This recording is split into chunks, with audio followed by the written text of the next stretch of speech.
اس کے بعد حدیث ہے عن ابی ہریرہ رضی اللہ عنہ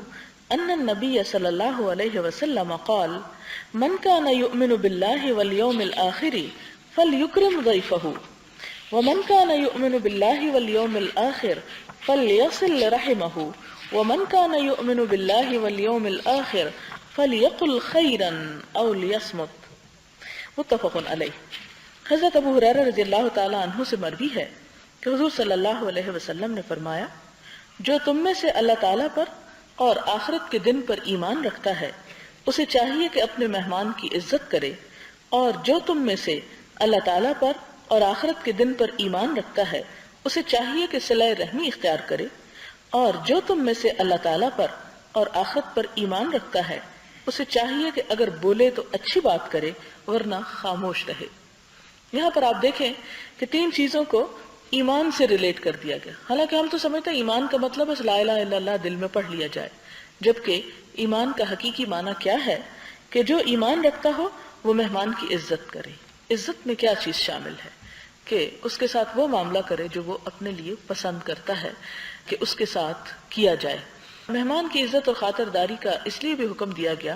کہ کوئی شخص جو دوسرے کے گھر پہ اجنبی ہو سکتا ہے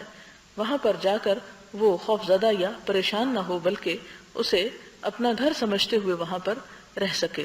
اور اس کے سکون اور اطمینان کا. کیونکہ جب انسان اپنے گھر پر ہوتا ہے اسے پتہ ہوتا ہے اگر اس کے سر میں درد ہے تو دوائی کہاں رکھی ہے، کہاں سے وہ کھا سکتا ہے، بھوکا ہے تو کھانے کا کیا کر سکتا ہے، پیاسا ہے تو پی کہاں سے سکتا ہے. لیکن جب انسان کسی دوسرے کے گھر میں جاتا ہے تو ٹوٹلی وہ دوسرے کے رحم و کرم پر ہوتا ہے، پھر اس کی تمام تر ضروریات دوسرے کے اوپر منحصر ہوتی، اور اگر کوئی شخص توجہ نہ کرے تو دوسرے شخص کو تکلیف ہو سکتی. اس لیے اسے ایمان کے ساتھ منسلک کر دیا گیا کہ اہل ایمان کی یہ صفت ہے، یہ خوبی ہے کہ وہ آنے والے کی عزت کرے، اور جو آخرت پر اور اللہ پر ایمان رکھے اسے چاہیے کہ صلہ رحمی کریں، رشتہ داروں سے جوڑ کر رکھے. کیونکہ عموماً جب غیر مہمان آتے ہیں تو دل کھلے ہوتے ہیں، لیکن اگر اپنے مہمان آ جائیں تو لوگ عموماً کہتے ہیں کہ انہوں نے تو روز آنے کا کام بنا رکھا ہے. تو اس میں ان کی آمد پر بھی تنگ دل نہیں ہونا چاہیے اور ان کے ساتھ بھی عزت کا معاملہ کرنا چاہیے. اور پھر یہ فرمایا کہ اگر کوئی شخص ایمان رکھتا ہے اللہ اور یوم آخرت پر تو گفتگو کرنا چاہے تو اچھی بات کی کرے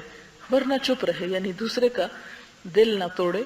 اور نہ ہی دوسرے کو ستائے یا غیبت چغلی نہ کرے. اگر کوئی اچھی چیز سنانے کی ہے کہ جس سے دوسرے کو خوش کر سکے تو پھر اپنی زبان جیسی طاقت کو استعمال کرے.